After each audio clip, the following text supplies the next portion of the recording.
Fascist Hasina যে পালাইছে তার যে দল এখনো ব্যান করা হয় নাই, এটা ব্যান না করা পর্যন্ত আমরা এখানে মাঠ ছাড়বো না। তো আমাদের জুলাই আন্দোলনের মূল আমাদের যেই চিন্তা চেতনা, এটাই ছিল আওয়ামী লীগকে নিষিদ্ধকরণ। পর্যন্ত প্রায় 9 মাস পেরিয়ে যাওয়ার পরেও আওয়ামী লীগকে নিষিদ্ধ করা হয় নাই।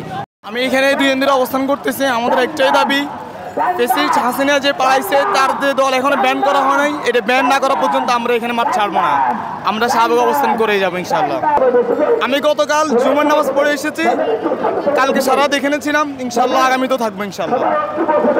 সো যতক্ষণ না ব্যান না করবে ততক্ষণ আমরা এখানে অবস্থান কর্মসূচি। আমাদের আন্দোলনের মূল সূচনা অনেক আগে থেকেই।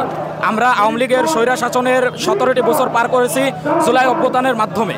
জুলাই অভ্যুত্থানে আমাদের সবথেকে বড় আকাঙ্ক্ষা ছিল যে সন্ত্রাসীকে আমরা রক্ত দিয়ে এই দেশ থেকে তাড়িয়েছি, তাদের দাদাবাবুদের দেশ ভারতে যে আশ্রয় নিয়েছে, সেই সন্ত্রাসীকে আমরা পুনরায় এ দেশে আবার মাথা চাড়াতে উঠতে দিতে চাই না।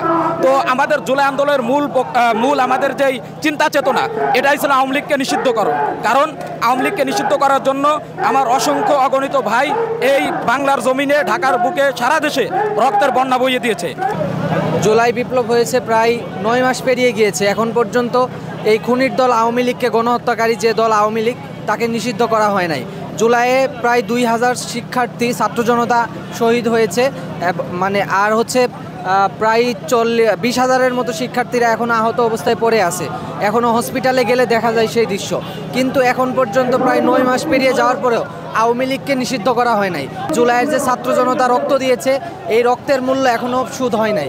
যদি আওয়ামী লীগকে নিষিদ্ধ করা হয়, যদি আওয়ামী লীগের বিচার করা হয় এবং গণহত্যার জুলাইয়ের সনদের রুটম্যাপ দেয় সরকার, তাহলে এই উদ্দেশ্য পূরণ হবে। আমি মনে করি যে আওয়ামী লীগকে নিষিদ্ধ না করা পর্যন্ত ছাত্র জনতা আর এই শাহবাগ ছাড়বে না এবং ব্লকেট ছাড়বে না। এবং আমি মনে করি যতক্ষণ পর্যন্ত আওয়ামী লীগকে এই বাংলাদেশের ইন্টারিম সরকার নিষিদ্ধ না করবে, ততক্ষণ পর্যন্ত আমাদের এই কর্মসূচি চলবে।